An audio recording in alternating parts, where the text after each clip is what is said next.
So imagine that you get your very first client, something that took you a really long time to set up, and then boom, you almost lose your life.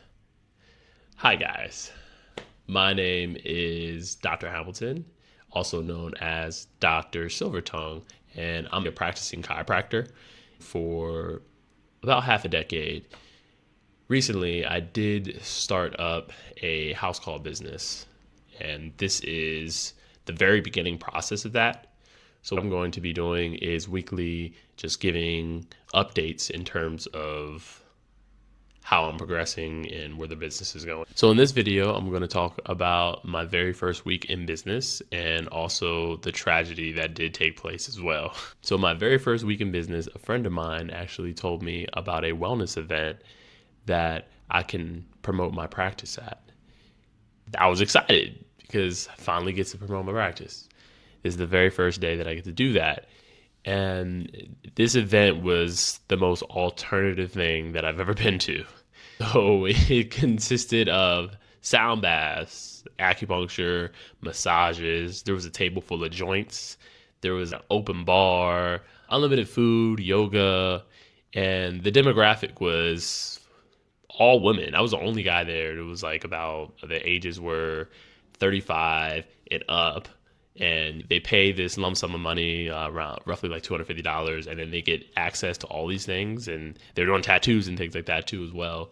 I was like, okay, this is a cool spot to finally promote my practice and get the ball rolling.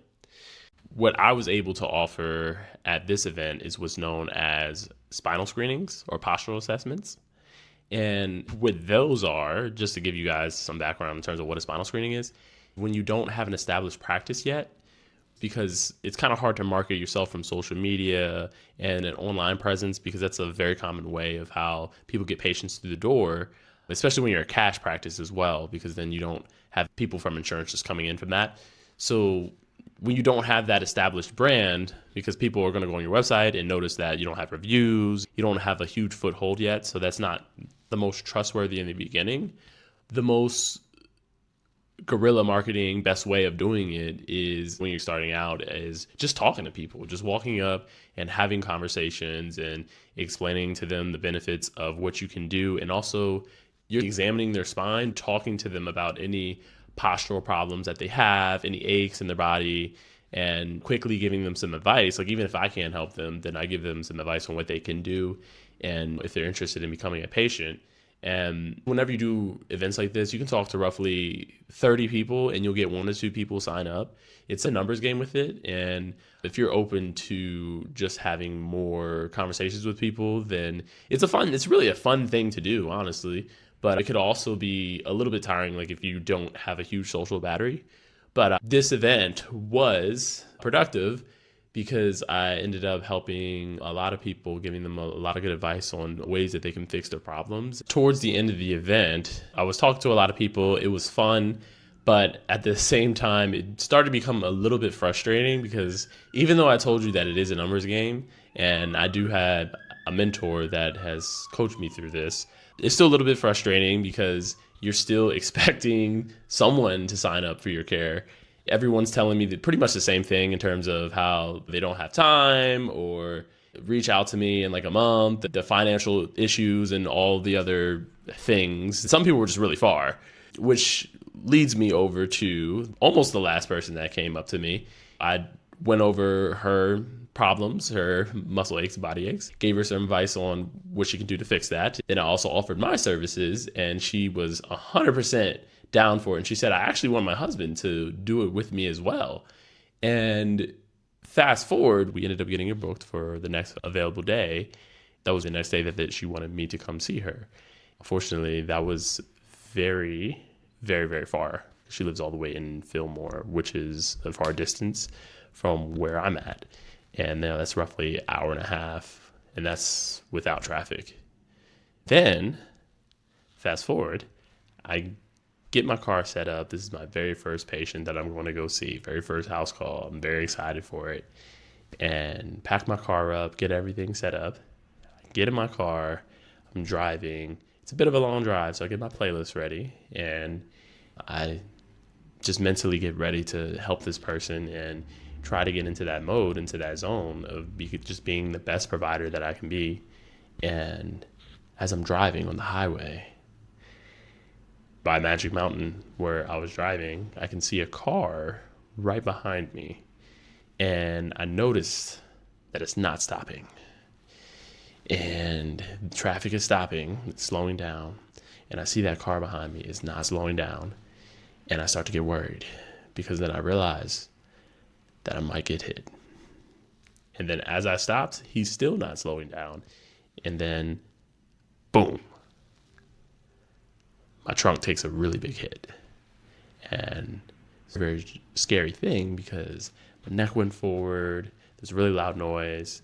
I immediately got out the car, and it's also not my first accident, which is a little bit hilarious because every single time I've ever gotten in a car accident, the first thing I'm worried about is my car. That's the first thing that I check.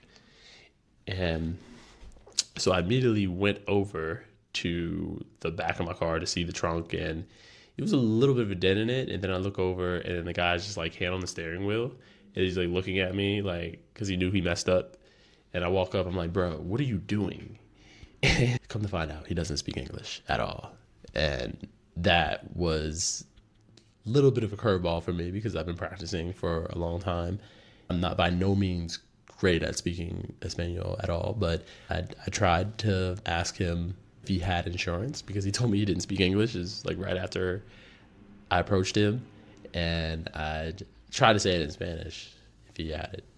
And then his response was, no, I don't have any insurance. And he also said it's not his car, which was quite frustrating because what we had to do was get someone else on the phone who was actually the owner of the car. And he told me that he didn't have insurance. And the police did show up. I can hear the cop speaking to him. And when we exchanged information, and as I'm driving off, I could just hear him saying, you don't have a citizenship? As I'm driving away, I'm just like, damn, he might get deported. This isn't great. And as I'm driving off, part of me is just thinking, should I continue this journey? Should I keep going? I'm already halfway there, the hour drive, and the car's still running. It's just a little bit of a dent, and it's kind of hard to close the trunk, so it wasn't a total wreckage. So as I'm driving off, I had to make this decision. Like, do I want to turn around, or do I want to continue to go and help this person? My neck was slightly sore, and I was concerned about my car, if it was even going to make it to the whole journey. But something in me told me just to keep pushing through it.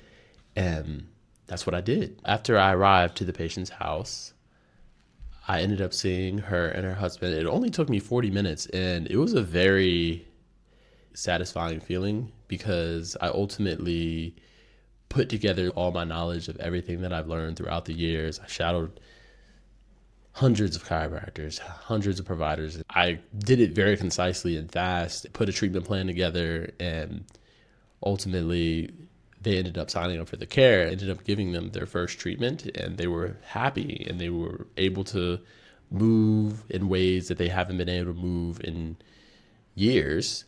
And it was just a very satisfying feeling because I got in my car, that drive back was easy.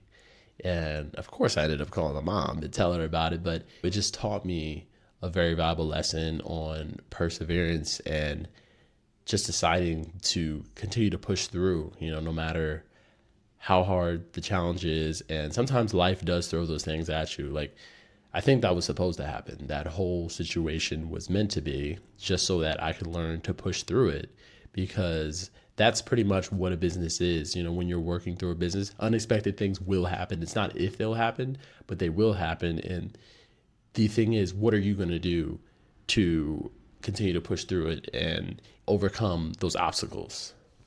So ultimately, that's what we did. And once again, thank you for listening to my very first vlog and continuing to watch my journey and subscribe. I'll be here each week to update you guys on the business and talk to you about how it's doing.